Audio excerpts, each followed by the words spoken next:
नमस्कार दोस्तों, मैं शोभित मिश्रा स्वागत करता हूं आप सभी का अपने YouTube चैनल यूनिक सॉल्यूशन में।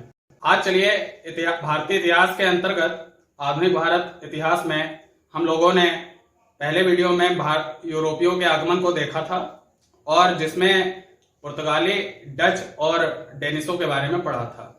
आज के दूसरे वीडियो में हम लोग यूरोपियों के आगमन के अंतर्गत अंग्रेजों का भारत में किस प्रकार आगमन होता है और धीमे धीमे उनका व्यापारिक सिलसिला किस प्रकार से चालू होता है और धीमे धीमे वह देश में किस प्रकार राजनीतिक पहुंच तक हासिल करने में सफल हो पाते हैं।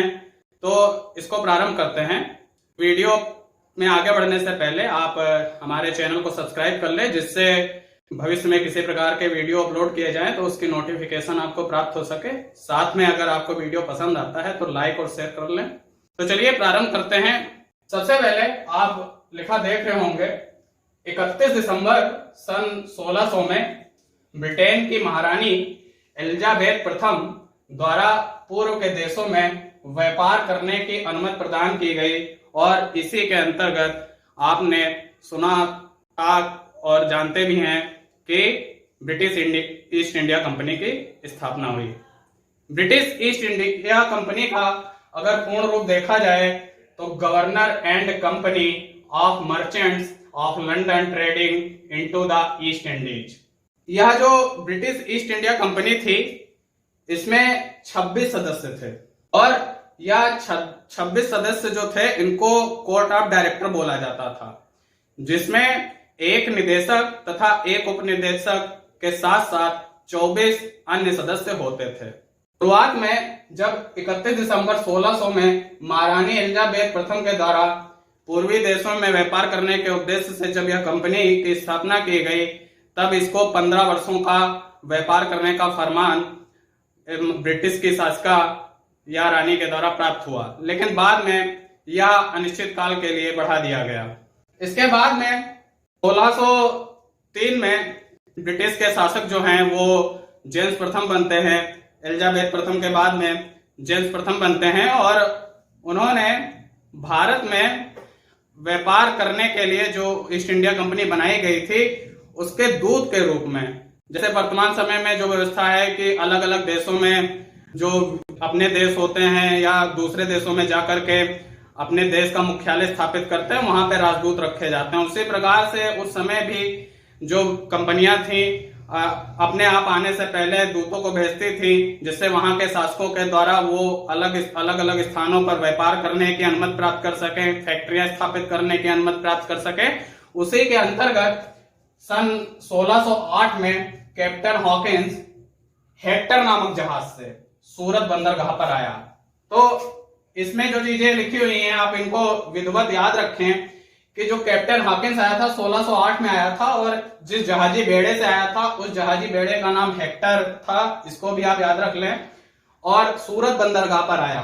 जेम्स प्रथम के द्वारा जब यह भेजा गया तो उनकी जानकारी में था कि भारत में मुगल शासन चल रहा है और वहां के जो राजा हैं या जो शासक हैं वह अकबर हैं, तो उन्होंने जो अपना फरमान भेजा वह अकबर के नाम से भेजा था। लेकिन जब यह 1608 में आया तब यहाँ पर शासनकाल जहांगीर का था, क्योंकि अकबर की मृत्यु हो चुकी थी।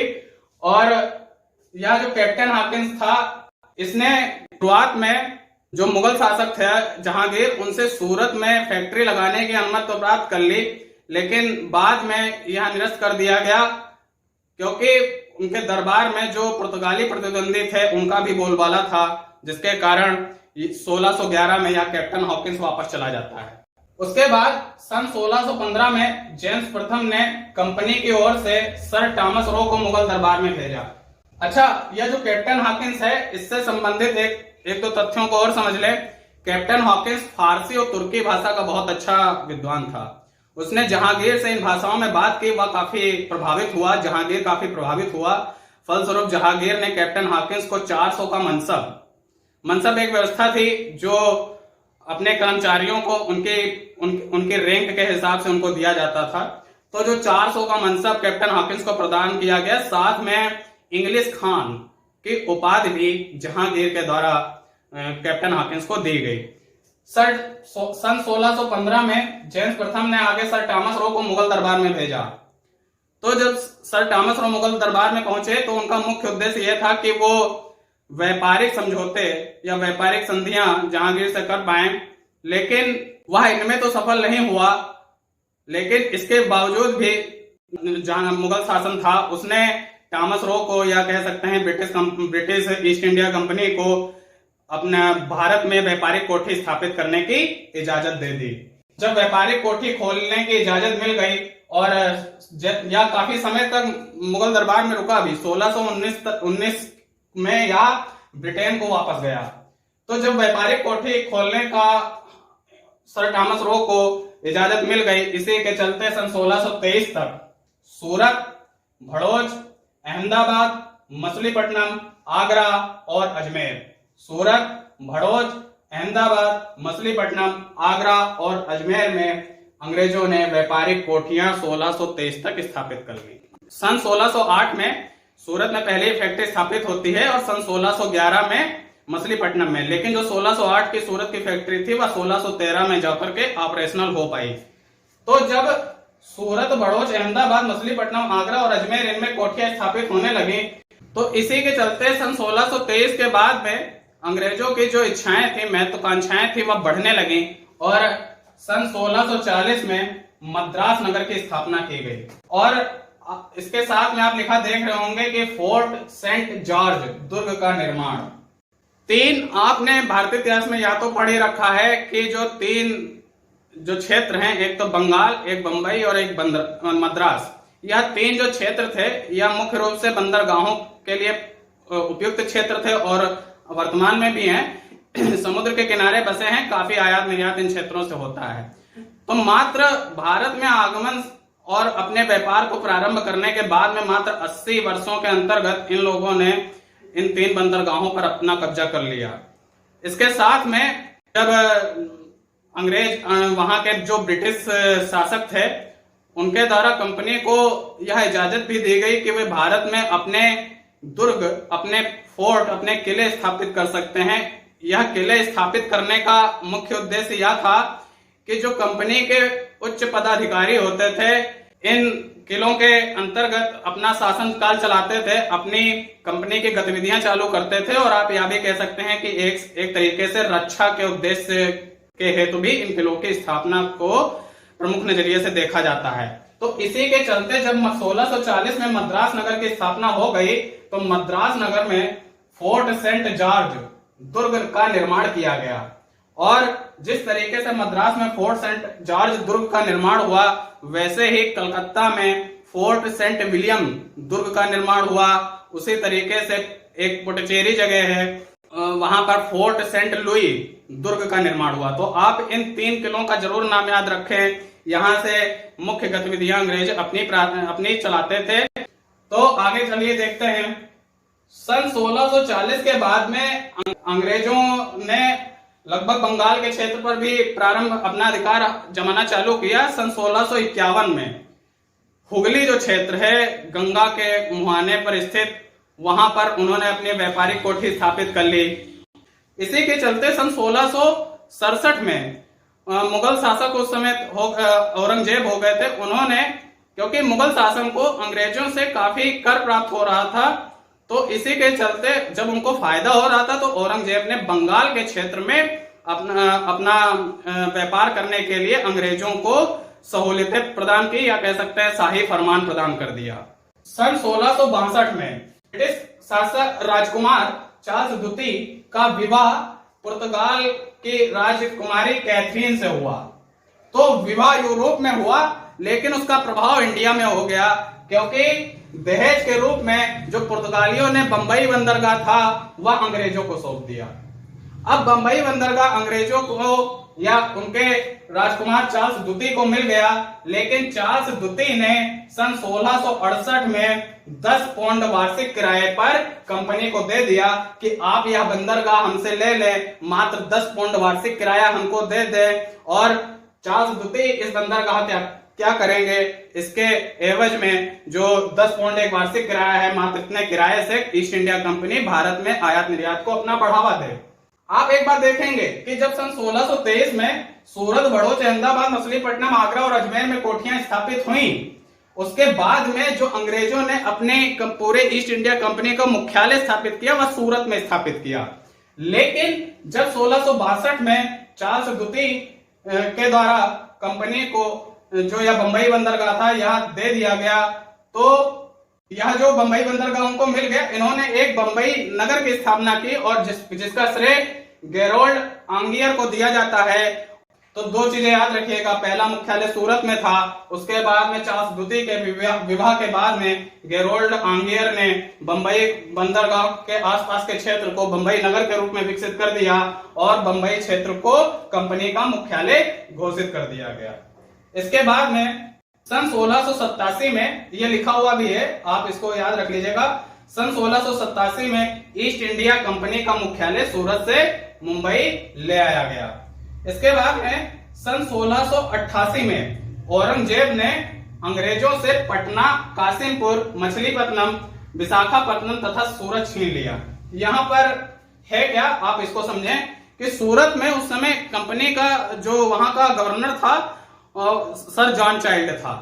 तो जो ताप्ती नदी का मुहाना है वहां से मुगल शासकों के जो जहाज थे, जहाजी बेड़े थे, वह अपनी हज यात्रा के लिए जा रहे थे।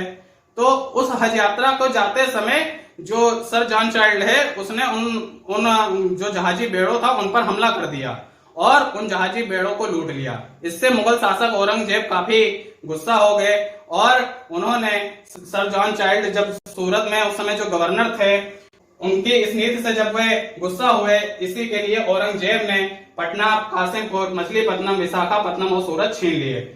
इसके बाद में ब्रिटिश काफी भयभीत हो गए, उनको लगा अभी हमारी कंपनी की शुरुआत ही हो रही है और अगर यह हमसे यह प्रमुख क्षेत्र छीन जाएंगे तो यह भविष्य में उनका स्थायित्व के लिए सही नहीं होगा।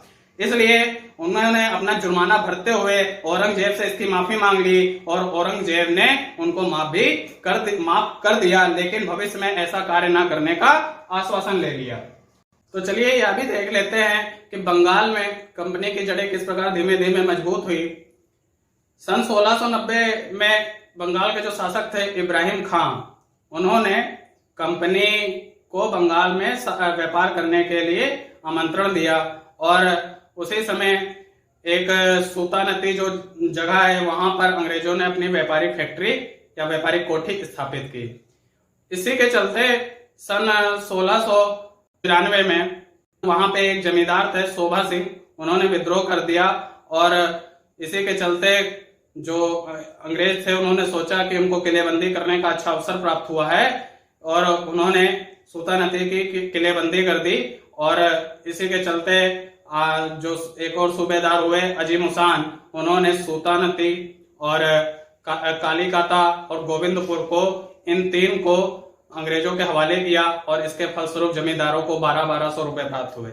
इन्हीं तीनों जगहों को, कालीकाता, सूतानती और गोविंदपुर को मिला करके कोलकाता, वर्तमान कोलकाता की स्थापना की गई और इसी वहीं पर जो कोलकाता में सेंट विलियम फोर्ट है उसकी स्थापना की गई और सेंट विलियम फोर्ट की स्थापना की गई। तो आप इन तीन चीजों को जरूर ध्यान रखिएगा कि कोलकाता, बंबई और मद्रास, इन तीन बंदरगाहों पर अंग्रेजों ने अपना कब्जा कर लिया। इसके साथ में कोलकाता में फोर्ट सेंट विलियम की स्थापना की गई, पुडुचेरी में फोर्ट सेंट लुई की स्थापना की गई और मद्रास में फोर्ट सेंट जॉर्ज की स्थापना की गई। अच्छा, इसके साथ में आप यह भी ध्यान रख लीजिए कि जो कोलकाता नगर की जो स्थापना हुई वह जॉर्ज चारनॉक ने की। जॉर्ज चारनॉक ने की। जो मुंबई की हुई उसकी अभी बात की हम लोगों ने, गेरोल्ड आंगियर ने की और जो मद्रास है उसकी स्थापना फ्रांसिस डे ने की। इन तीन को आप याद रख लीजिएगा, उनकी व्यापारिक कोठियां कहां कहां स्थापित हुई। तो चलिए आगे देखते हैं। इसके बाद में सन 1707 में जो अंतिम शक्तिशाली मुगल शासक थे औरंगजेब, उनका निधन हो जाता है और अंग्रेज अब समझ जाते हैं कि उनके जो उत्तरवर्ती मुगल शासक हैं वह कमजोर हैं और यही एक अच्छा समय है जो मुगल थे उनसे पूरे मुगल भारत में जहां जहां पर मुगलों का कंट्रोल था वहां पर व्यापार करने की अनुमति मांगना, क्योंकि औरंगजेब तक किसी ने पूरे मुगल भारत में व्यापार करने की अनुमति नहीं दी थी। और इसी के चलते सन 1715 में जॉन सरमन की अध्यक्षता में एक शिष्टमंडल, कुछ लोगों का समूह फर्रुख सियर जो मुगल शासक था उसके दरबार में पहुंचा।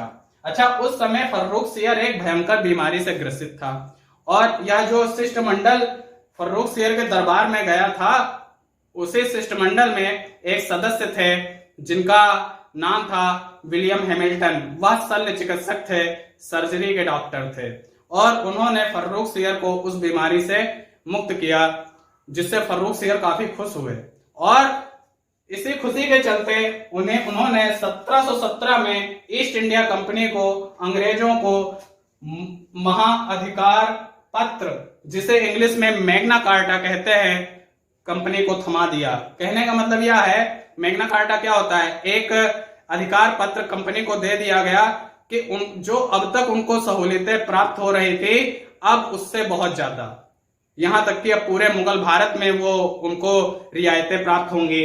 अच्छा, 1717 में जब कंपनी को महाअधिकार पत्र मैग्ना कार्टा प्राप्त हुआ, इससे पहले आप याद रख लीजिएगा कि यह पहला मैग्ना कार्टा नहीं था, पहला महाअधिकार पत्र नहीं था। इससे पहले 1632 में गोलकुंडा के शासक ने कंपनी को गोलकुंडा के क्षेत्र में व्यापार करने की मुक्त इजाजत दी थी, तो वह भी एक तरीके का कंपनी के लिए महाअधिकार पत्र ही था। लेकिन पूरे मुगल भारत के लिए यह कह सकते हैं कि जहां से कंपनी पूरे देश में अपना व्यापार के पीछे शासन की नीति छुपाए हुए अपना महाअधिकार पत्र हासिल करती है, वह 1717 का महाअधिकार पत्र मैग्ना कार्टा ही था।